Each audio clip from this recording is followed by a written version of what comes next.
Alerte coronavirus. Attention, attention, le coronavirus se transmet très facilement et fait des ravages. Pour l'éviter, le port du masque de protection est obligatoire en tout lieu. Dans l'administration publique ou privée, dans les réunions, les rencontres, dans les marchés, les magasins, les boutiques et lors des déplacements, le port du masque est obligatoire. Même dans les lieux privés, dès lors que l'on n'est pas seul, le masque doit être le fidèle compagnon. Mais attention, le port de masque de protection ne dispense nullement d'appliquer les autres mesures de prévention, notamment le lavage des mains à l'eau et au savon et l'observance de la distance de sécurité sanitaire d'au moins 1 mètre entre personnes. Enfin, s'abstenir de porter des gants en vue du lavage régulier des mains à l'eau et au savon ou de l'application de gel hydroalcoolique. Pour tout savoir sur l'épidémie du coronavirus au Bénin, rendez-vous sur le site web www.gouv.bj/coronavirus. Ceci est un message du gouvernement de la République du Bénin.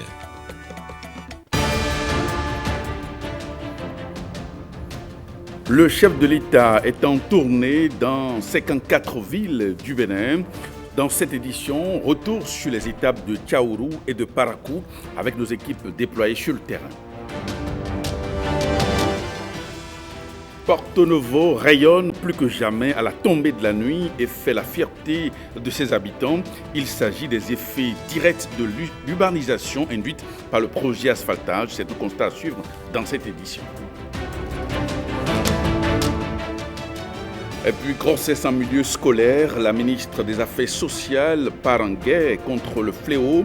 À bâton rompu, elle a longuement échangé hier avec les apprenants du collège d'enseignement général de Semepodji.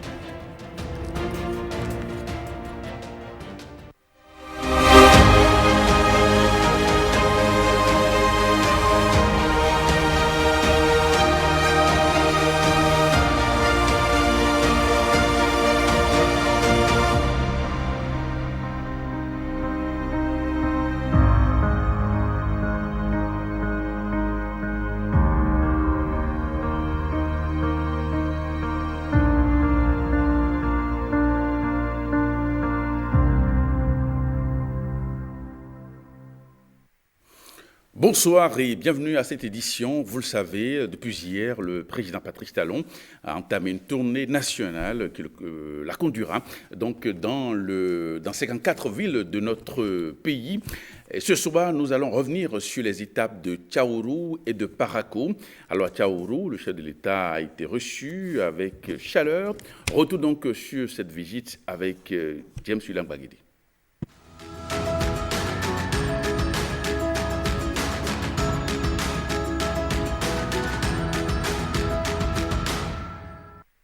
Sur le long parcours qu'il a décidé d'entreprendre sur les sentiers du Bénin en construction, Patrice Talon arrive dès la deuxième étape dans la plus grande commune du pays. Tchaourou accueille le chef de l'État ce 12 novembre. C'est avec des mots de reconnaissance d'une cité au cœur de nombreux projets du programme d'action du gouvernement que le maire de la commune, puis le représentant des associations de développement de la localité, vont accueillir l'illustre visiteur. C'est l'occasion de vous renouveler toute notre gratitude pour tout ce que vous avez fait pour le retour de la paix, de l'unité dans notre commune. Dans le domaine de l'eau en milieu rural, plusieurs localités ont bénéficié des systèmes d'alimentation en eau potable. Dans le domaine de l'électrification rurale, les villages d'Agbassa, Kabo, Koko, Ayeguru, Agaramaru, Gabaka ont été électrifiés. Dans le secteur de l'éducation, la commune a bénéficié du programme de cantine scolaire à travers 106 écoles avec des effets positifs induits, ce qui laisse espérer de meilleurs rendements scolaires. Le renforcement de capacités de fonctionnement du lycée technique de Tchaourou et la création annoncée de l'Institut universitaire. Patrice Talon sait qu'ici se sont produits des malentendus par le passé et c'est donc avec humilité qu'arrivé à cette étape, le président de la République évoque les chemins de la réconciliation. J'ai été, dans ma tendre jeunesse d'opérateur économique, un artisan de la production agricole ici à Tchaourou. Et vous comprenez, vous pouvez comprendre quel attachement j'ai pour cette ville. Entre mon ami, mon grand frère Boni Yayi, il y a eu quelques incompréhensions. C'est des choses qui arrivent. Parce que dans la vie, deux frères, deux amis, un mari et une femme, un père et un fils, une mère et sa fille peuvent se chamailler. Mais le plus important est que la chamade ne dure pas longtemps et que la réconciliation soit possible un jour.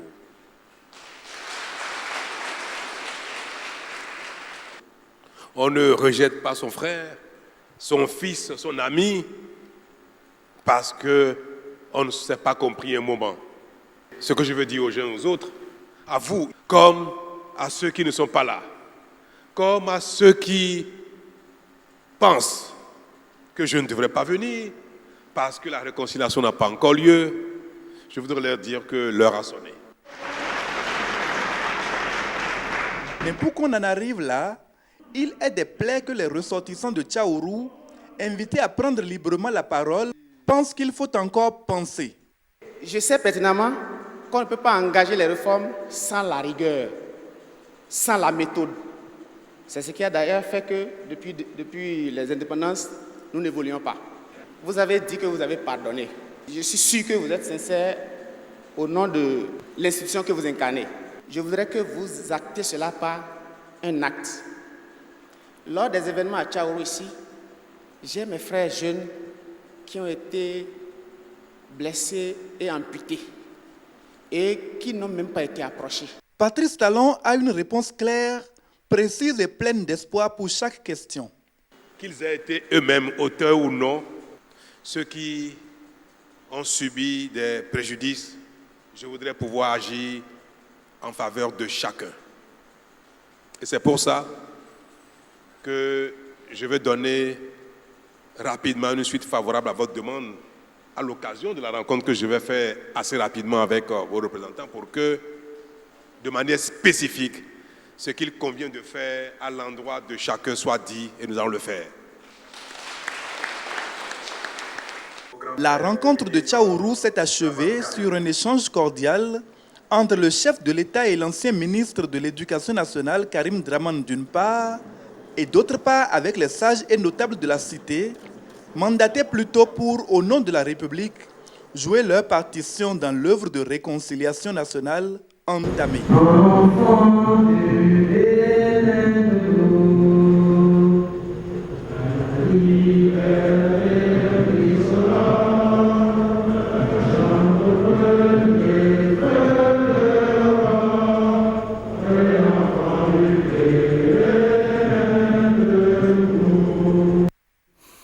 Et après Savé Tchaourou, le chef de l'État a mis le cap sur Parakou, la métropole du Septentrion, où le président de la République s'est livré à un exercice de reddition de comptes. On va retrouver sur place William Tchoki.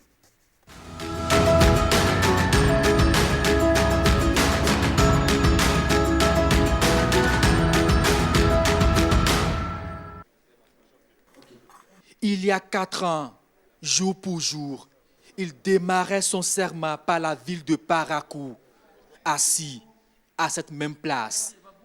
4 ans après, le voici à nouveau devant cette même population de la cité des Kobourou. Comme une reddition de comptes, Patrice Talon échange sur les actions menées, recueillir leurs observations et leurs critiques. Le sentiment qui m'anime est que l'espoir que j'avais il y a 4 ans, il y a 5 ans, de faire le maximum, de réaliser en peu de temps le miracle, cet espoir, il est encore intact. Notre pays n'est plus le même.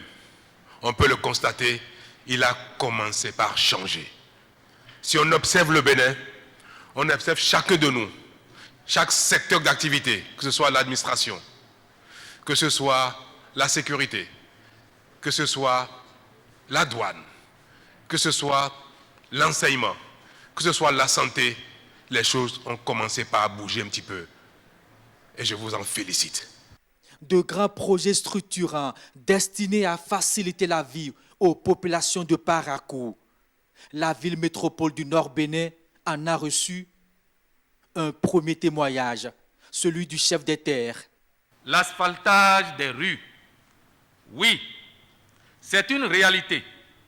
En plus de la mobilité qui est devenue plus facile avec la rapidité et une meilleure santé des populations, comme avantage corollaire, c'est une ville de Parakou, au visage luisant, comme celle d'une épouse privilégiée qui accueille toute personne n'y ayant pas séjourné depuis 1 an au moins, aussi bien sur la traversée en double voie que sur les routes secondaires qui n'avaient jamais rêvé de recevoir la moindre couche de bitume.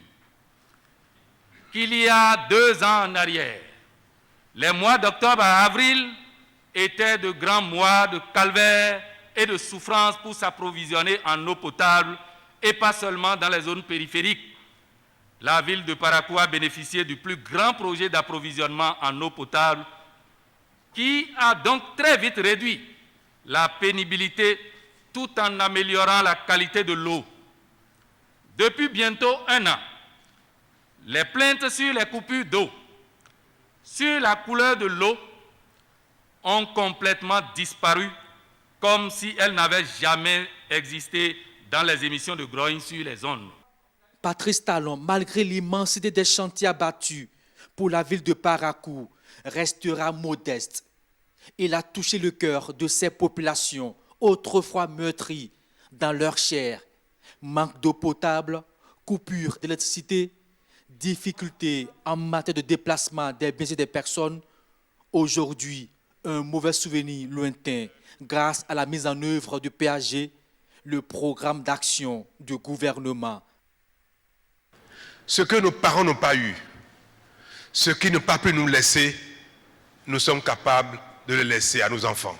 Nous sommes capables de faire de ce pays un pays riche, développé, où chaque Béninois peut devenir un homme riche. Le développement est possible. Et ça n'a pas de prix. Je passerai toute la nuit ici à vous en parler, à vous montrer chaque détail de ce que nous avons pu faire ensemble, de ce que nous sommes en train de nous transformer, nous sommes en train de subir une mutation qui fera que, si Dieu nous prête vie, vous et nous, je le souhaite, que même les aînés les plus âgés puissent avoir encore 10, 15, 20, 30 ans de vie pour constater que le Bénin, dans 10, 20, 30 ans, ne sera plus le même. Les 5 années sont passées très vite et nous sommes rentrés aujourd'hui dans la phase des réalisations, des choses les plus visibles. Je voudrais vous prier d'être fiers parce que le meilleur est à venir. Pas que le meilleur, nous le ferons, nous avons déjà fait, mais ce sera visible dans 6 mois, 1 an, 2 ans, 3 ans, 5 ans, 10 ans. Il y a des choses que nous avons réalisées qui seront visibles que dans 3 ou 4 ou 5 ans. Je donne un exemple. L'hôpital de référence qui va être construit à Kaboubé-Calavi. Combien de privilégiés seulement parviennent à être évacués en France pour être soignés quand ils ont une maladie grave? Il faudrait que la plupart des Béninois soient susceptibles d'être soignés ici parce que nous aurions dans notre pays l'hôpital qu'il faut, qui sera de la taille, de la compétence des grands pays pour soigner nos compatriotes. Cet hôpital dont la construction a démarré, vous avez peut-être vu, comme on dit en français facile, il n'y a pas son 2 en Afrique. Chaque prise de parole était un message d'espoir et de foi. En face, un public admiratif, fier de son président. Il faut ajouter qu'à Parakou, le chef de l'État a réaffirmé son engagement à œuvrer pour l'enracinement de la démocratie au Bénin et du développement de chaque localité de notre pays. À la suite de cette étape de Parakou, quelques acteurs politiques ont bien voulu apprécier cette visite du chef de l'État. On les écoute au micro de Ronald Robinson. Le point d'homme politique, c'est qu'il a dit tous les grands partis politiques, qu'ils aient leur récépissé ou pas, iront aux élections présidentielles si ils arrivaient à désigner un candidat en leur sein, qu'il mettra tout en œuvre afin que notre pays puisse réellement vivre les élections à venir comme un moment de fête. Et ce qui reste à faire est en cours, c'est dans le pipe. Et dans quelques jours, vous allez le voir pour la ville de Parakou et les autres également, les autres communes qui attendent nous allons réellement passer à la phase d'exécution des projets. On ne pourra pas tout faire comme il a dit dans les 5 ans, mais l'essentiel est déjà préparé. Les études sont presque terminées pour là où nous sommes encore dans la phase des études. Là où les études sont complètement terminées, nous sommes dans la phase de finition de la signature des contrats, comme la phase 2, où tous les contrats ont été déjà signés. Le plan d'exécution a déjà démarré. Et je pense qu'en janvier, nous allons pouvoir réellement démarrer la phase 2 du projet d'alimentation en eau potable de la ville de Parakou, ainsi que d'autres sous-projets qui accompagnent ce projet-là. En 4 ans, nous avons évolué en matière d'infrastructures routières, en matière d'approvisionnement en eau. Beaucoup de choses ont été réalisées à Parakou. Et beaucoup sont encore en chantier, beaucoup de choses sont encore en chantier, dont par exemple le marché international de Parakou, la station de bout de vidange. Le chef de l'État a lancé un message dans sa réponse en disant « Je viens d'entendre ce que vous avez dit par rapport aux routes, mais laissez-moi vous dire que d'ici 2, 3 à 4 mois, il y a une surprise qui attend la ville de Parakou. » Nous avons eu des messages très réconfortants. Il y a eu beaucoup de choses que nous nous sommes dit avec le chef de l'État. Cela me réjouit et me réconforte sur ma position. Il faut dire qu'au terme de cette première journée, le ministre porte-parole du gouvernement, Maître Alain Sourounoula, a fait une synthèse de cette première journée. Il est au micro de Ronald Robinson.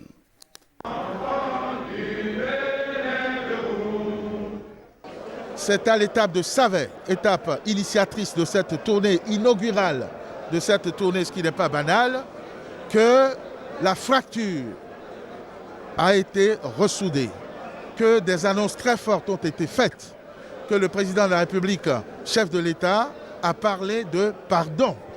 Le pardon de la République, le pardon du gouvernement par rapport aux événements et aux incidents malheureux que nous avons connus, mais a sollicité également le pardon de sa famille, de Savet, afin que nous mettions derrière nous ces incidents.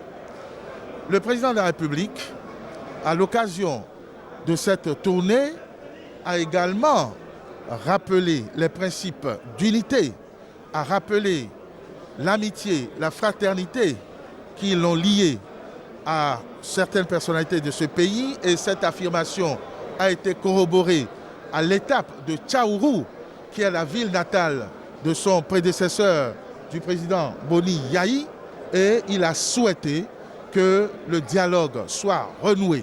Le président de la République a rappelé que les prochaines élections seront inclusives et que des efforts seront faits pour que toutes les grandes formations, résultats de la réforme du système partisan, puissent présenter un candidat à l'élection présidentielle à venir. L'étape de Parakou, qui parachève cette première étape, est une étape de reconnaissance des acquis du programme d'action du gouvernement, des engagements qui sont pris, qui ont été renoués à Parakou pour poursuivre ces efforts, qu'importe qui prendra la relève.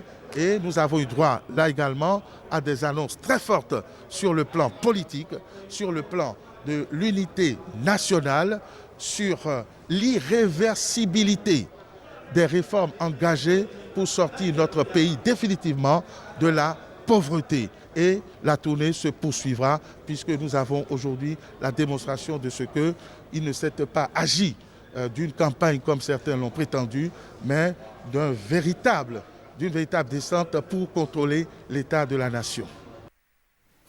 Le chef de l'État a poursuivi donc sa tournée dans d'autres localités du pays. Nous nous intéresserons aux étapes de Niki, de Kalalé, Bembereke, notamment une bonne annonce à Kalalé. Eh bien, la route Niki-Kalalé sera bientôt réalisée. Patrice Talon a rassuré les populations de cette cité des Biomansa ce vendredi. Jérôme Bois.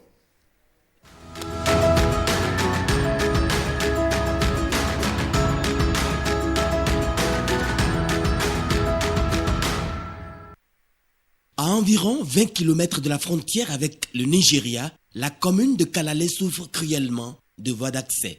Sur ce tronçon, les populations vivent un véritable calvaire dans leur mobilité. Pourtant, Patrice Talon, dont la détermination à écouter ses compatriotes ne souffre d'aucune limite, a fait le déplacement à la stupéfaction de tous. il ne s'écarte pas de l'objectif de la tournée nationale. Vous faire un compte rendu sur l'état de la nation. Vous dire comment va le Bénin depuis 5 ans, depuis le nouveau départ. Le plus jeune maire du Bénin, au nom de ses frères et sœurs de la cité des Biomansa, en accueillant son hôte, l'a félicité pour les réformes en cours, et ce, à travers un questionnement. Qui est-ce qui a permis à notre pays d'atteindre ses meilleures performances économiques, jamais égalées? Qui est-ce qui a mené une lutte implacable et efficace contre la corruption et l'impunité dans notre pays? Qui est-ce qui a permis à notre pays de réaliser les meilleures performances en termes de production agricole? Qui est-ce qui a permis au Bénin d'en découdre avec le délestage et des coupures intempestives d'électricité? Vous êtes d'avis avec moi, mesdames et messieurs, que c'est celui qui, à travers la vision qu'il a pour son pays, son leadership et son pragmatisme, a révélé le Bénin à la face du monde par le travail et rassurer toute la jeunesse béninoise. Son Excellence, Monsieur le Président de la République, Patrice Talon. Ainsi, les avancées constatées depuis 2016 sont multiples, et ce, dans plusieurs domaines. Vous savez que depuis toujours, quand quelqu'un travaille, sert le pays jusqu'à la retraite, il peut attendre au minimum 6 mois. Sinon, en moyenne, 1 an, voire parfois même 2 ans, avant d'avoir son carnet de pension, avant de commencer à toucher sa retraite. Aujourd'hui, tous ceux qui sont partis à la retraite le 1er octobre ou bien partiront le 1er janvier toucheront leur pension dès la fin du mois suivant. C'est quelque chose qui paraît banal, mais ça caractérise combien l'administration s'est améliorée et sert de mieux en mieux les concitoyens. Nous savons combien de nos concitoyens ne disposent pas d'acte de naissance. Je crois qu'ici à Kalalé, chacun a désormais l'espoir qu'il existe réellement dans la République. Au plan sécuritaire, notre pays va mieux. C'est vrai, le banditisme n'a pas disparu et il n'y a pas ce pays au monde où il n'y a pas de délinquance du tout. Mais les choses vont beaucoup mieux. C'est pareil pour nos agents de douane. Ils servent davantage l'intérêt général, permettent d'améliorer les recettes publiques. L'école de nos enfants fonctionne un peu mieux. L'État aide les parents à assurer un repas quotidien aux enfants. Ce n'est pas rien. Tout ça, ça relève de notre effort commun. Dans le secteur de la santé, on peut noter également que les agents sont plus réguliers, même si dans ce domaine, le meilleur reste à venir. L'électricité, les routes, les marchés, les stades, vous pouvez constater. Et même dans les communes où rien n'est encore fait, les voyages permettent de savoir ce qui se passe partout. Le Bénin est en chantier. Tout le Bénin est en chantier. Les populations de Kalalé sont fières de la gouvernance de Patrice Talon pendant 5 ans. Elles n'ont cependant pas occulté de porter à l'attention du chef de l'État leur souci majeur, la route Niki-Kalalé-Segbana. J'ai vu en venant ici à Kalalé que c'est pénible. Vous savez, dans tout le septentrion, il n'y a que 5 communes qui ne sont pas reliées par le goudron. Et Kalalé fait partie de ces 5 communes. Oui. Le programme est pratiquement bouclé. Vous allez voir bientôt que les études techniques vont venir affiner le bouclage des préparatifs, aussi bien techniques que financiers, de cette voie qui relie Niki à Kalalé. Pour le moment, la continuation de Kalalé à Segbana n'est pas encore une réalité. Moi, j'ai l'habitude de dire la vérité. Mais venir de Niki à Kalalé, tout au moins, en n'avalant plus autant de poussière, sans secouer le dos des uns et des autres, sans abîmer les véhicules, sans abîmer les camions qui viennent difficilement chercher les produits agricoles. Tout cela, pour la phase suivante, Kalalé sera servi également. Personne n'y croyait, aucun Béninois n'y croyait. Finalement, on remarque que le président a respecté son programme d'action depuis le temps de la campagne. Donc le message à l'endroit de la population de Kalalé, c'est que toute la jeunesse soient unis comme un seul être pour être derrière le président de la République, j'allais dire. Parce que il a si dire que son problème aujourd'hui c'est la jeunesse. Dans 10-15 ans, je l'ai écouté parler et quand on regarde vraiment, c'est nous qui sommes concernés. On voit seulement dans la télé, mais aujourd'hui je l'ai vu face à face. Je suis très content. Nous avons compris qu'il y avait beaucoup d'aspects que nous ne maîtrisons pas. Et les différentes réalisations qui ont été faites, les commentaires qui se faisaient par exemple sur le bitumage de la route Kalale-Niki, on avait plusieurs sons de cloche souvent par rapport à cette route. Aujourd'hui, nous avons eu au moins la vérité par rapport à ça et cela nous a apaisé réellement le cœur. On dit la route du développement passe par le développement de la route. Alors, vous-même, vous constatez que nos routes sont vraiment impraticables.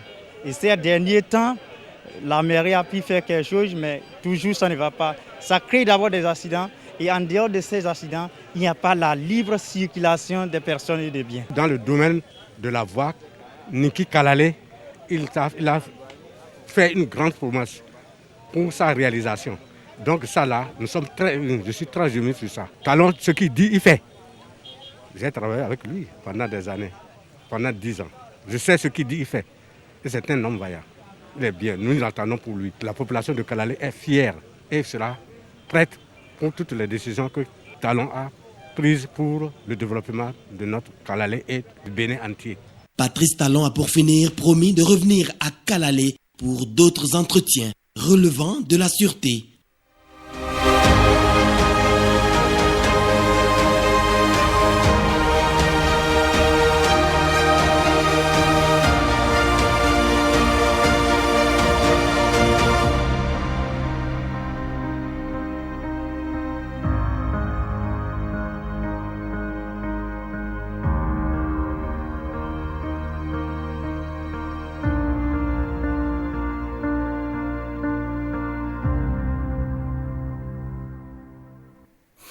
Et mettons maintenant le cap sur Porto-Novo, la capitale, pour y constater la beauté des voies, tout illuminées. La capitale rayonne à la tombée de la nuit, ce qui fait la joie, la fierté des populations. Un constat fait par nous, par Lenaïk Agbazao.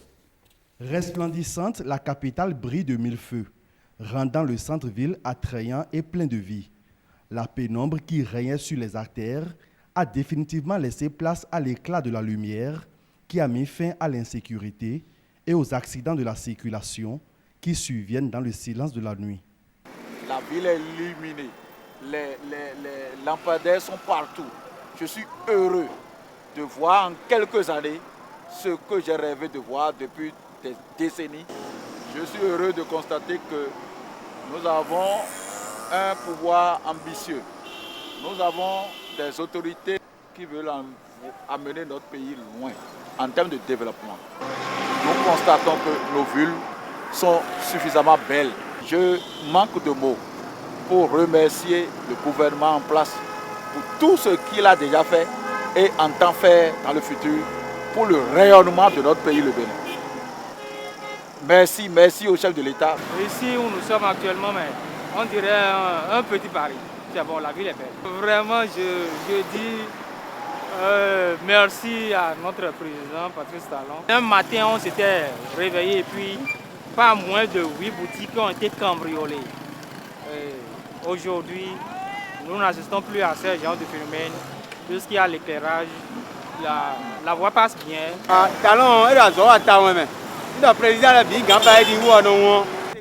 Le président Talon, c'est un véritable bâtisseur.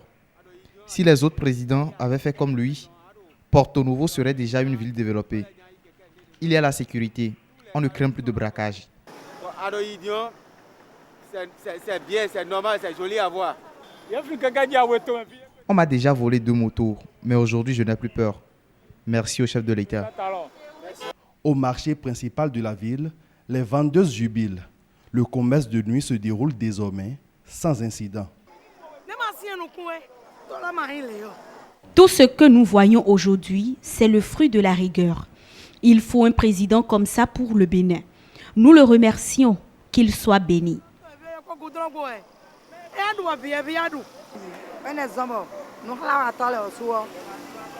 La lumière a chassé les malfaiteurs. Vraiment, merci au président de la République.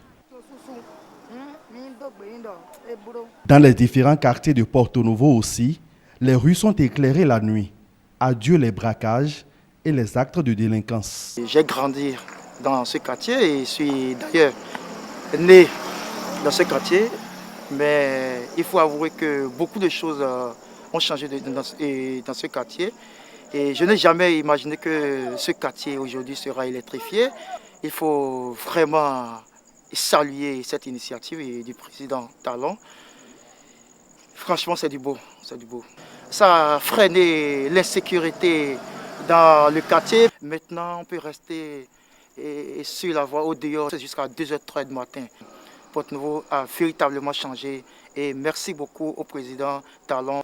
Vraiment, c'est un changement qui ne dit pas son nom. Et ceci à l'actif du président Talon, c'est formidable. Comme vous le constatez avec moi, presque toutes les voies sont pavées, illuminées. La ville a complètement changé. Et on dit avant, c'était comme un village, mais actuellement, on sent qu'il y a quelque chose qui a changé. Surtout du côté de l'insécurité, tout le monde en parle. On circule à l'aise à Porto Novo. Vous pouvez passer dans n'importe quelle voie avec votre moto, sans inquiétude. Vraiment, on le remercie pour ça. En 5 ans, vous le constatez avec moi, il y a un grand changement. Nous sommes très contents, nous sommes à l'aise, plus de peur. Les rues sont éclairées. Nous prenons de l'air la nuit tranquillement. Vraiment merci au président de la République. Qu'il soit béni.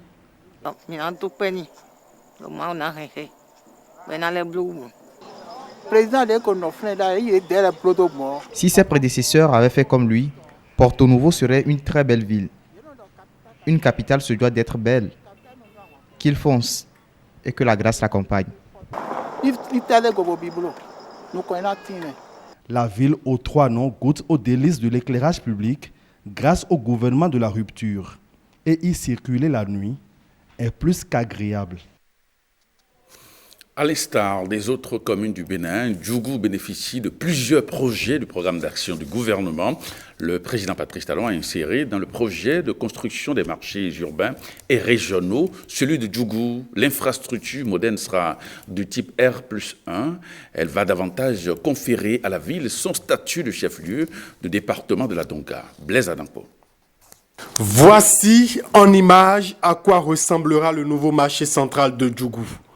Sa construction est évaluée à 4 milliards de francs CFA. En juin dernier, la population découvrait le démarrage des travaux de ce grand projet du programme d'action du gouvernement. L'espace commercial en gestation est l'une des priorités du président Patrice Talon. Le chef de l'État, qui rêve grand pour le Bénin, a à cœur l'amélioration des conditions de vie de la population et surtout des femmes usagères du marché. Ceux qui étaient là avant moi ont participé aux travaux. Les femmes de marché aussi ont participé aux travaux. Et donc, avant de retenir le site, nous sommes à la phase direction du marché. Il y a que nous devons tous nous unir autour de l'entrepreneur afin qu'il réalise correctement ce travail dans le délai et le temps voulu.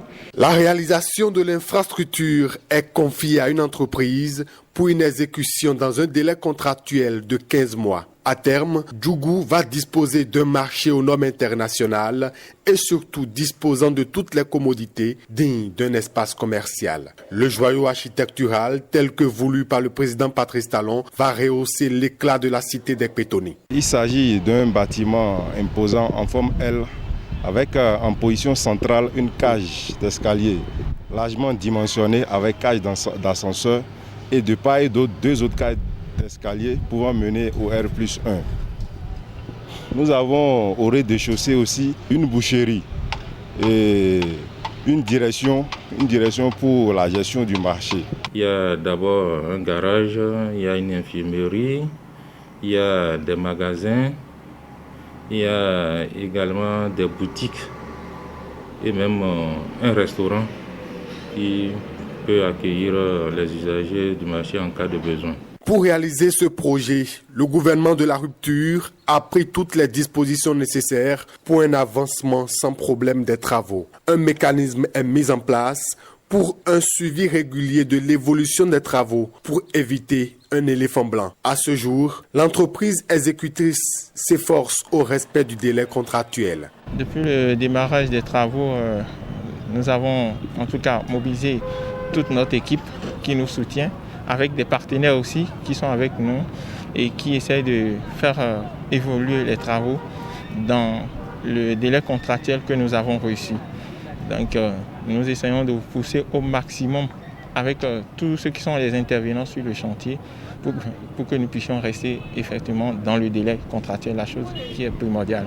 Pour respecter dans le délai contractuel, nous avons essayé de redoubler d'abord nos équipes ces derniers temps-ci et nous avons mis en place des équipes qui s'alternent, bien sûr, qui travaillent. Une équipe qui travaille dans la journée, bien sûr, et une autre qui vient s'alterner, qui vient remplacer, bien sûr, qui travaille dans la nuit aussi, pour qu'on puisse rester vraiment dans le délai, c'est ce qui est vraiment capital. Djougou n'est pas la seule localité prise en compte par le président Patrice Talon. Le projet s'étend à 35 marchés urbains et régionaux. On retourne au Parlement qui vit en ce moment la session budgétaire. Le montant et les grandes actions à engager en 2021 par le ministère du cadre de vie, par exemple, sont également connus des députés. Le ministre Didier Tonato entend apporter un coup d'accélération au ministère dont il a la charge. On l'écoute ici au micro de nos reporters au Parlement. Le budget que nous sommes venus plaider pour 2021 est un budget d'un peu plus de 100 milliards de francs CFA. Il faut dire que le budget 2020 était à 86 milliards. Donc nous avons un accroissement de l'ordre de 16% pour travailler sur les 4 programmes techniques que nous avons. Le programme environnement et climat, le programme eau, forêt et chasse, le programme ville et territoire durable et le programme habitat. Nous avons un programme également qui est un programme de soutien qui sert à faire fonctionner les services du ministère. Sur les 100 milliards, nous avons en dépenses de capital plus de 90% et nous avons environ 6% de dépenses ordinaires pour le fonctionnement du ministère. Globalement, c'est un projet qui va nous permettre de boucler et de bien finir les grands chantiers du programme d'action du gouvernement que vous connaissez très bien sur le front de la protection côtière, sur le front de l'aménagement urbain, le projet asphaltage, l'assainissement, la gestion des déchets et également la construction d'un certain nombre d'infrastructures comme les marchés, comme le marché de gros, comme la cité administrative et la cité ministérielle. Un certain nombre, tous ces domaines-là sont balayés et nous sommes dans l'objectif, effectivement, de bien finir durant 2021 l'ensemble du programme d'action du gouvernement, en tout cas pour le secteur du cadre de vie. On reste chez la même dynamique avec le ministre de l'Agriculture, de l'Élevage et de la Pêche qui annonce de bonnes perspectives pour 2021 dans le secteur agricole. Après son passage devant les députés, il s'est adressé à la presse. On l'écoute. Malgré la contrainte financière que nous avons cette année liée à coronavirus et autres effets de fermeture de frontières, le Bénin a pu se tirer d'affaire parce qu'on a eu une agriculture résiliente. Une agriculture qui a permis à notre pays de ne pas importer de l'aliment pour nourrir sa population. Ce faisant, si le secteur agricole a contribué sensiblement au produit intérieur brut à hauteur de 38%, il va falloir que l'État aussi ait un regard bienveillant vis-à-vis de ce secteur, malgré encore toutes nos faiblesses en matière de respect des procédures. Le budget prévu cette année brut est de 77,9 milliards. Il est en capital à 58% et en dépenses ordinaires à 42%. Ce qui montre bien la volonté de l'État d'investir, de mettre les choses dans les structures qui résistent au temps. Nous avons essayé de voir au niveau des différents programmes du secteur la répartition relativement équitable qui permettent de mettre à échelle les filières qui nous rassurent sur l'assurance de la sécurité alimentaire, mais aussi dégager des surplus suffisamment importants pour faire l'objet de transactions au niveau régional. De même, on va fouetter les productions qui sont à l'exportation, comme l'ananas, le cajou, le karité, le soja, bien sûr, qui vont compléter harmonieusement la culture cotonnière pour que notre pays soit une exportation diversifiée. C'est bien dans ce contexte-là que nous avons travaillé. Les débats que j'ai eus tout de suite avec la représentation nationale ont permis de montrer une certaine prise en charge de l'équilibre entre les différents sous-secteurs du secteur de l'agriculture, c'est-à-dire le secteur aquaculture, pêche, le sous-secteur élevage, avec des projets structurants, et bien entendu le programme de production végétale, alimentaire comme à l'exportation. On change de sujet maintenant dans cette édition avec la ministre des Affaires sociales et de la microfinance qui part en croisade contre les dérives et déviances en milieu scolaire. Véronique Toinfodé-Mewanou était ce jour à Semempodji pour discuter à bâton rompu avec les apprenants sur les questions liées aux grossesses précoces en milieu scolaire. Reportage Eman Rodrigue Amegan. Il ne faut pas avoir peur des mots. Dans la peau de l'éducatrice. Parce que quand on est jeune, nos objectifs doivent être notre réussite, notre travail, notre avenir, comment découvrir nos talents. C'est ça, d'abord. La ministre des Affaires sociales et de la microfinance interagit avec des apprenants. Comment faire pour éviter le harcèlement sexuel? Mademoiselle, si jamais vous êtes harcelée, qu'est-ce que vous allez faire? Véronique Toinfodé-Mewanou, non dans la posture d'une autorité ministérielle, arpente les travées aux couleurs kaki. Le ton est didactique, le discours sans ambiguïté et la tenue non professorale. De quoi très vite établir le lien et ouvrir les vannes. Les apprenants s'ouvrent.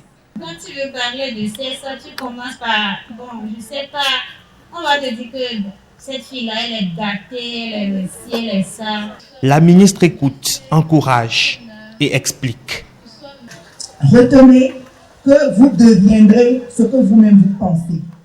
Quand vous pensez quelque chose de haut, de bien pour vous, cela vous motive à donner les efforts, à faire tout ce qu'il y a à faire, à vous avoir des comportements dignes et à éviter les problèmes. Les grossesses non désirées en milieu scolaire, une fois encore, au banc des accusés. Mon corps est précieux, je dois en prendre soin. Et en prendre soin, c'est avoir un comportement responsable, avoir une sexualité responsable si on en a. Agbazache Sikanoué, c'est le nom de cette campagne, comme pour dire, le corps humain est précieux, aussi précieux que l'or. C'est une campagne qui permet à Madame le ministre de dialoguer, de mener une discussion interactive avec les élèves sur les questions de sexualité. En voilà un qui prête sa parole dite agissante au service de cette cause. Gopal Das s'engage pour un environnement scolaire dénué de vices et dérives. J'ai déjà fait une tournée depuis l'année passée avec Madame le ministre des Affaires sociales et de la microfinance. Et donc, puisque chaque année je tiens un festival qui s'appelle le Ragbetaka, nous avons voulu que le thème de cette année soit le même thème de la campagne Agbazache Sikanoué. Et la matinée de sensibilisation fait des émules avec des élèves qui trouvent en la ministre un repère. Moi, personnellement, ça m'a beaucoup motivée parce que là, c'est une femme comme moi. Puis elle a été vraiment loin et ça m'inspire aussi à faire comme elle. Occupez-vous, mettez-vous des objectifs. Aseptiser un milieu scolaire infecté par des pratiques peu orthodoxes. La thérapie de la ministre des Affaires sociales reste la sensibilisation. Souffler quelques mots à des oreilles qui savent entendre. Et allons maintenant sur le campus d'Abomey-Calavi avec cette série de soutenances de thèse. Après ses fonctions administratives et politiques, elle fait son entrée dans la communauté scientifique. Sofiatou Onifade Baba Moussa, entre autres anciennes ministres de la microfinance, a été élevée au grade de docteur en hydrologie. Elle a axé ses recherches sur la migration des polluants organiques et métalliques dans les sols sous-jacents aux décharges sauvages ou simples, l'impact des dépotoirs sur la nature de l'eau. Eman Rodrigue Amegan y a assisté à cette soutenance. Voici son reportage. La capacité de rétorsion ici augmente avec la profondeur. Un exposé présenté, 45 minutes chrono. À la manœuvre de cet exercice intellectuel, une ancienne ministre de la République, Sofiatou Onifade Baba Moussa. Ici, la carrure du personnage est très vite passée au second rang. La vedette à l'instant est cette thématique relative au dépotoir sauvage qui aurait des répercussions sur la nappe phréatique. Vous présentez des données distraites par des troubles continus. Le document scientifique qui aura pris 3 ans pour son élaboration est décortiqué, mais toujours une impétrante restée bien modérée et réceptive. Ces informations sont prises en compte pour la discuter dans la rédaction du document final. Le jury est international. 4 professeurs du Bénin en présentiel et 2 du Togo et du Burkina Faso intervenus par visioconférence. La problématique soulevée par Sofiatou Onifade Baba Moussa s'inscrit dans l'ère du temps et lui vaut des mérites à la hauteur de son investissement. Mention très honorable. Une mention très honorable. Après avoir côtoyé les dépotoirs et laboratoires, elle est revêtue de sa toge qui traduit son grade de docteur en hydrologie. On crée des dépotoirs sauvages partout parce que nous n'avons pas encore dans nos pays une politique de gestion des déchets assez adéquate. D'où le choix d'étudier et de décrire la migration, comment migrent ces polluants du sol et vers la nappe phréatique. La gestion des déchets, un casse-tête qui trouve des solutions dans un document piloté en symphonie avec un décideur en matière de politique environnementale au Bénin. Les résultats trouvés permettent aux décideurs de pouvoir aller plus loin dans les schémas directeurs de gestion des déchets, dans les politiques et stratégies de gestion des déchets. La recherche scientifique, Sofiatou Onifade Baba Moussa s'engage sur un nouveau chemin. À 50 ans, l'ancienne directrice du Centre des œuvres universitaires et sociales devient une femme de science accomplie. Et puis, c'est avec tristesse que nous avions appris aujourd'hui la disparition de l'historien Félix Iroko. Il s'est éteint à l'âge de 74 ans. Septuagénaire, cet écrivain béninois aura marqué l'histoire africaine. L'université d'Abomey-Calavi perd ainsi un homme précieux. Nos condoléances à sa famille. Eh bien, ce journal se refait. Merci de votre attention. À 23h30, vous aurez dans ce studio Rachida Biomaman pour le JT Soir avec d'autres informations, surtout au plan international. Merci et à demain.